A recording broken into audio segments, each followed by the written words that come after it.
শ্রদ্ধাঞ্জলি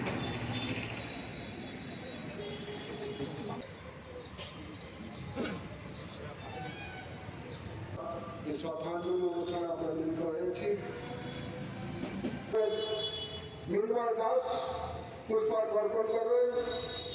ত্রিপুরার নেতৃত্ব প্রাক্তন বিধায়ক কমরেড নতুন দাস, অন্যতম সদস্য ত্রিপুরা হরিজন উন্নয়ন সমিতির রাজ্য কমিটির সম্পাদক পুষ্পার্ঘ অর্পণ করবেন। ত্রিপুরা সভা সুন্দর উন্নয়ন সমিতি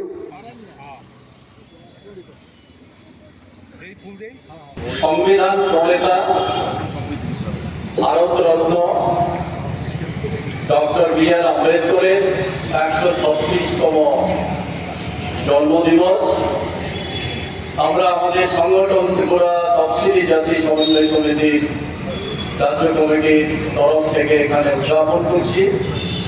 আমি প্রথমেই বাবা সাহেব ভীমরাও আম্বেদকরের প্রতি আমাদের সংগঠনের তরফ থেকে, আমার নিজের তরফ থেকে শ্রদ্ধা জ্ঞাপন করছি। আপনারা এটা সবাই জানেন, আমাদের দেশের সংবিধান প্রণেতা ডক্টর বি.আর. আম্বেদকর যে সংবিধানের উপর ভিত্তি করে আজকে আমাদের দেশ চলছে, এই সংবিধান আমাদের দেশের সার্বভৌমত্ব, সমাজতান্ত্রিক, ধর্মনিরপেক্ষ, গণতান্ত্রিক, প্রজাতন্ত্র রাষ্ট্র হিসাবে গড়ে তোলার জন্য এই সংবিধান রচনা করেছে। এই সংবিধানের মধ্যে দিয়ে সমস্ত অংশের মানুষের সমান অধিকার, কথা বলার অধিকার, তার ধর্ম, উপাসনা, সমস্ত কিছু মত প্রকাশের স্বাধীনতা এবং ব্যক্তি স্বাধীনতা ও মর্যাদাকে প্রাধান্য দিয়ে আমাদের দেশের ন্যায়, স্বাধীনতা, ভ্রাতৃত্ববোধ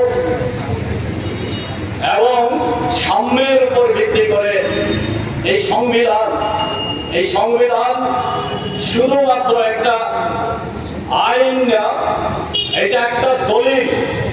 গোটা দেশের মানুষকে ঐক্যবদ্ধ রেখে এবং সকলের সমান অধিকার প্রতিষ্ঠিত করার জন্য এই দলিল। আজকে আমরা অত্যন্ত দুর্ভাগ্যের সঙ্গে লক্ষ্য করছি, আমাদের দেশের শাসক গোষ্ঠী তথা আরএসএস পরিচালিত এই বিজেপি এই দেশের সংবিধানকে ভেঙে চুরমার করার জন্য মরিয়া হয়ে উঠেছে। এই ইতিহাস আপনাদের সকলেরই জানা।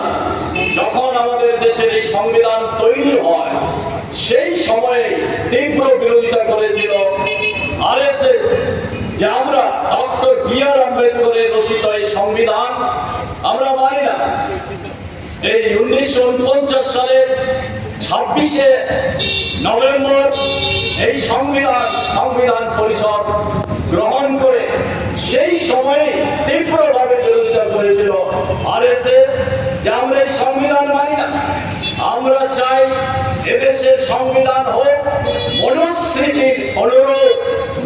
আর এই মনুস্মৃতি, মনোভাব, মনুসংহিতা সম্পর্কে আপনাদের নিশ্চয়ই ধারণা আছে।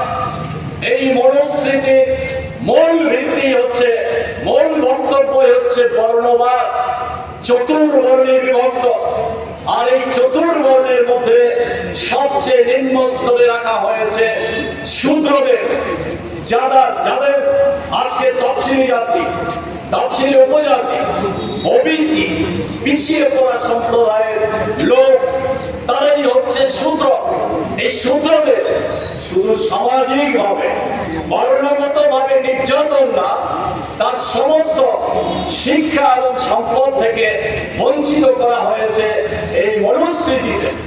সেই মনুস্মৃতিকে আমাদের দেশের সংবিধান হিসাবে মান্যতা দেওয়ার জন্য লড়াই করেছে তৎকালীন